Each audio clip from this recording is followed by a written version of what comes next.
If somebody tells you they surf, doesn't it immediately up their cool factor a little bit? I mean, doesn't everybody want to know how to surf? But wait, surfing is difficult, and the ocean is dangerous, and you're not as young as you used to be, right? So you might as well give up on that dream. What if I was to tell you there's a surf camp for people of all ages in a fun and easy to access Costa Rican town with a great staff of instructors and comfortable accommodation that's located right in front of one of the easiest places to learn to surf in the world. In this video, I'll introduce you to one of my favorite places, where over a decade ago, as a 40-something middle-aged dude, I learned to surf. At this wonderful place, I've had countless great times, made lifelong friends, and been back annually almost every year since.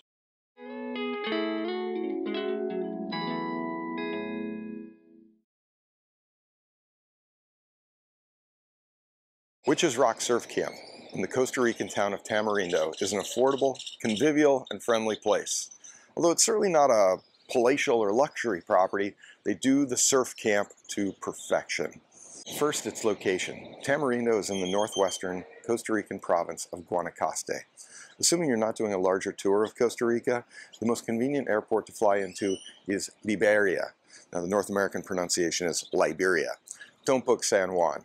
That's about a 5-hour drive from Tamarindo. Liberia Airport is very well served with non-stops from all over North America. From the airport, it's about an hour drive to Tamarindo. If you're a guest at the camp, there's 2 places you can stay.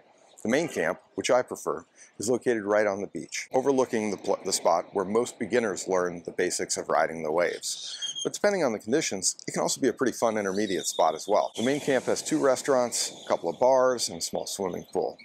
And all the surf-related facilities, like the classroom, video review rooms, and the surfboard rental shop. Most of the rooms at the camp are comfortable but basic. No TVs or phones, limited seating, showers but no bathtubs, etc. But the beds are comfortable, the AC is cold, and you're just a few steps from having your toes in the sand or drinking a beer and watching the surf. I typically come with a few friends, and we try to have at least a few in our group book one of the penthouse rooms.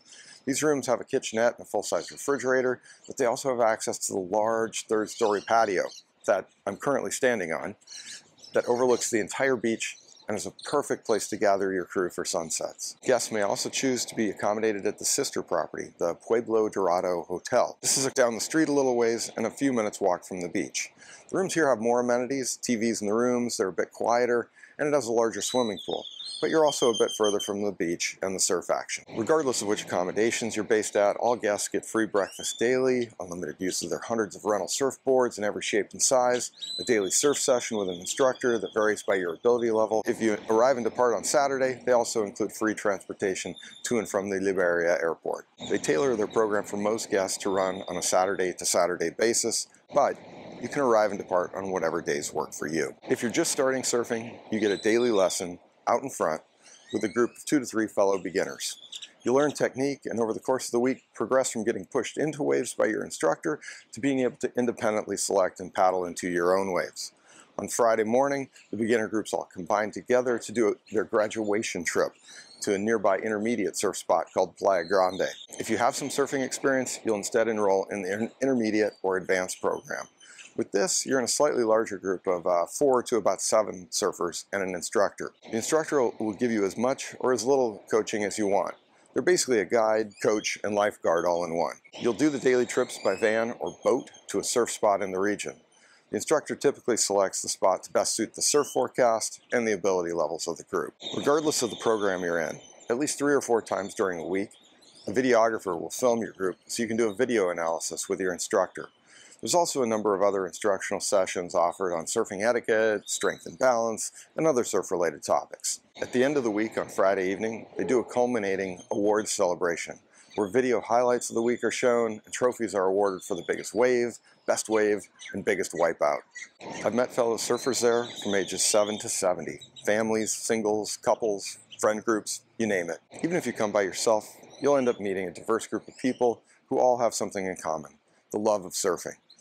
Inevitably, you'll make friends, and by the end of the week, I guarantee you'll be sad to leave your crew. I've met people here that have become lifelong friends, and when I make my annual summer visit, I'm never alone. There's a steady group of friends, most of whom I met here, who end up joining me. Witches Rock Surf Camp is truly one of my happy places, and I bet if you give it a chance, it could also become one of yours.